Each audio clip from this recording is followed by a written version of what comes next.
What's good? What's good? It's Monday, and we're gonna bring you a quick little live, talking some sports over the weekend, some action and everything. So we're gonna jump straight into it.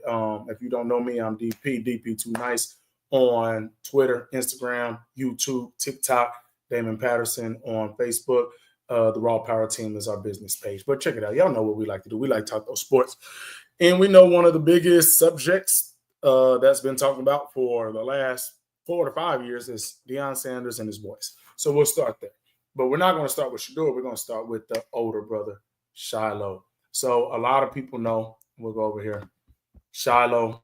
It was crazy. You would have thought Shiloh was a first round pick, how they were talking about him getting cut from the roster. We knew that Shiloh was going to have a very, very uphill battle with making the team. That's just simple. Shiloh, when he was in college, hard hitter. We know that. But he misses a lot of tackles because he goes for a lot of big hits. Wasn't the best cover guy, and that got us exposed a lot in the Senior Bowl, whichever one he was in, one of the bowl games. People were, able to get off on him.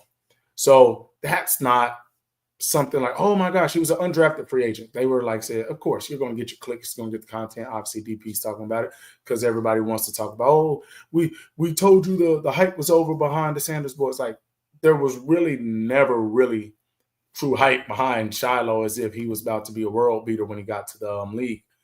One thing that I hated to see was, let's go back to this, that a lot of people want to talk about, is this play right here. Let's go here.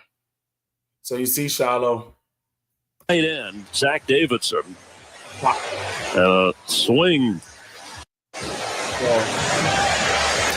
So obviously you see him going back and forth, and there's hands to the face, but that right there. And y'all know I'm a Sanders family supporter. I like it. We understand. Once you take the swing, the real swing, there's swipes, there's back and forth, but once you take the real swing, they're going to get you every time. And a lot of time we always talk about it. It's always the second person who got caught. Well, gets caught. And people are like, oh, they were trying to get them out of the game. You still have the accountability to hold your composure and hold your emotion in check. You can't swing. Shiloh's been a hothead. He's been kicked out of numerous games in college as well. He gets personal foul penalties. So he's very emotional on the field, and it works in his favor. But it also hurts him a lot. It hurts him a lot. And unfortunately, that was his last play. And then the next day he got cut from the squad. Which, do I think that was the reason he got cut? No, I don't think that was the reason he got cut at all. That just was, adding an insult to injury. You get your last play right now as an NFL, player was getting ejected out of a game. So I think with me, anybody else that's the Sanders family supporter, you just got to say it is what it is. I hold everybody accountable. People hate that. Oh, I love, the Sanders family. Man, I love people that are doing good, man. Anybody that's balling, I'm going to speak up on it. If people hate on you for no reason, I'm going to speak up on it. Yes, we're going to laugh and joke. But when it came down to it, Shiloh, that's on you. You can't make that swing. I don't know if he'll get a practice squad from the Bucs. I doubt it. And if he doesn't get it from the Bucs, I don't see anybody else giving him that opportunity. So he's going to have to take the long, winding road to get back in the league. And like I said, with his skill set, I don't see it being very easy for him. So we'll see. You also see here in this picture, and this was something that everybody wants to go in on in the beginning, was that the Toronto team, the Argonauts, literally had picked up Shador's, negotiating power back in July, as it says, and now they picked up Shiloh. So, they just trying to make stuff for the gram, for TikTok. They trying to get them clicks. Will they both be on the same team? No, they both ain't going to the Argonauts. As much money as Shador has made and even Shiloh has made, I doubt that even Shiloh goes over there to CFL. I think Shiloh would be more prone to go to the XFL before he went, well, the UFL. They don't call it XFL no more, but UFL before they go to the CFL. I actually had a call with one of my players today talking about the XFL, well, UFL, and should he leave that and go to the CFL, and it's a tough decision. And then you got stuff like this. Like, why are you even asking him of all people, right? Once again, for the clicks. Do you think you belong here on this team? Take Shedeur Sanders out of it. What player going to be like, no, I don't think I belong on the team. I'm trash. I should get cut.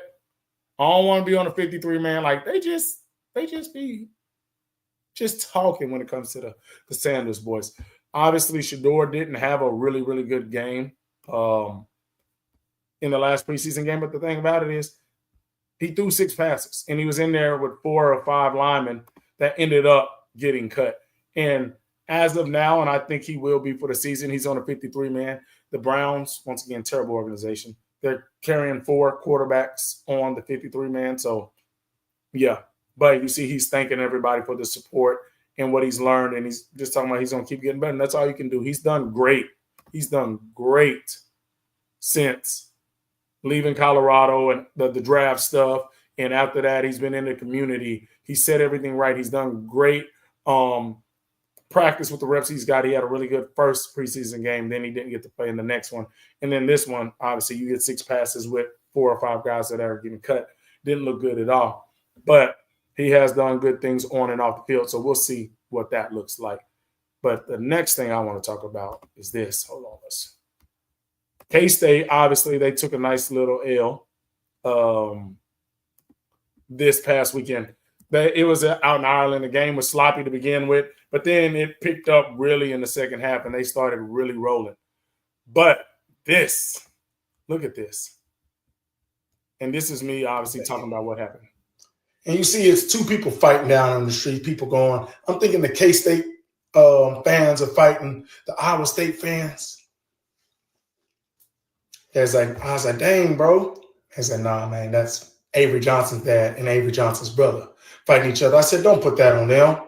Don't put that on them. So the son out here trying to win, take a tough L, and now he got to be back on a flight and come off to being embarrassed about this. I was like, y'all lying. That can't be them. Ain't no way a dad and a brother fighting each other. And then they come out and they got to put out a statement. I said, boy. It was them. Mark and Anthony Johnson. Now that's just wild. That is wild. What are we thinking? Father and son fighting overseas after their son takes a tough L. And Johnson played with a lot of heart too. Like he started really, really slow. They had him over under on prize picks at half a yard passing for obviously the promo play. And Buddy was at -3 for the whole first quarter. I said, boy, if I start the season like this and prize picks do me bad like this, we about to have to fight. But he ended up going for like 270 after having like no passing yards in the first quarter and ran the ball well. They took a tough L at the end of the game. Iowa State obviously just has their number. But, yeah, what are we doing? How bad do you have to be drunk? How much mess do you have to be talking for a father and son? Not to just push each other, but to be fighting in the middle of the street on the ground, on the wet ground, rainy ground, really fighting, going at each other. I was disappointed to see that. I was beyond disappointed. But you know what I wasn't disappointed to see? It was them Rock Chalk boys. Oh, yeah. They had people get putting that we were going to get upset by Fresno State. Kurt Warner's son is a BTA, belt to that act. Yeah, KU look good. Daniels looked really good back there throwing the ball. He was like 18 for 20, 2 touchdowns, I believe, 172 yards passing. They ran him too much. He was getting hit, and I ain't like all that. Every time he got hit, he's dragging, looked like he want to be hurt. Hey, bruh, we ain't got time for you to get hurt. We don't need no 7th-year quarterback. We want you to go on and live your life because you had a great season for us this year. If he stays healthy, we got a chance in the Big 12. We got a good running back in Highshaw. I like our backup running back. His name slipped in my mind. You know, all these boys in and out the portal, so it's hard to keep up with everybody on all these teams. But I liked our backup running back. Defense, y'all came out looking shaky. I was mad. Offense had a perfect first drive, scored. Defense gave up a touchdown right after that. I said, we better not start that this year. And guess what? They bounced back. We ain't give up no more points. Blanked them after the first drive. So I'm very, very, very excited to see what my KU boys do this year. I think, Last year, everybody thought it was going to be our year. We started out slow, and guess what? We bounced back at the end of the year. Now we're trying to keep that momentum. We lost some receivers, which I really like our receivers because they're explosive this year. They're quick. They're fast. They're not the biggest guys. We had bigger receivers last year, but I like what we got. I think it's going to help with Daniels as well just because they're going to be able to scramble, run around with him. A lot of playmakers on that field. Highshaw is a really, really good running back. Obviously, we lost Devin Neal, who's a dog, but I think Highshaw is going to be able to come out there and high step on some boys. We need the line to keep Daniels upright and keep him clean. Daniels, stop taking unnecessary hits. And the defense, we look good. I like what we saw. Opening game in a new stadium, sold out, packed. We was on TV, and we held it down. We won a lot of money from KU. Boys talking about the upset. I told them, take the 13.5 or 14.5 point spread because it was depending on where people was getting it from. We doing that. 31-7, something like that. 38-7, something like that. Easy work, though. But, yeah, man, I just want to jump on here because we got to keep the show rolling. We got to stay consistent. My pick of the day, Brewers. We riding the Brew train. Brewers. If they lose today, though, we're going to jump off that train. Because I'm going to be mad. Because they lost. They won like 15 or 16.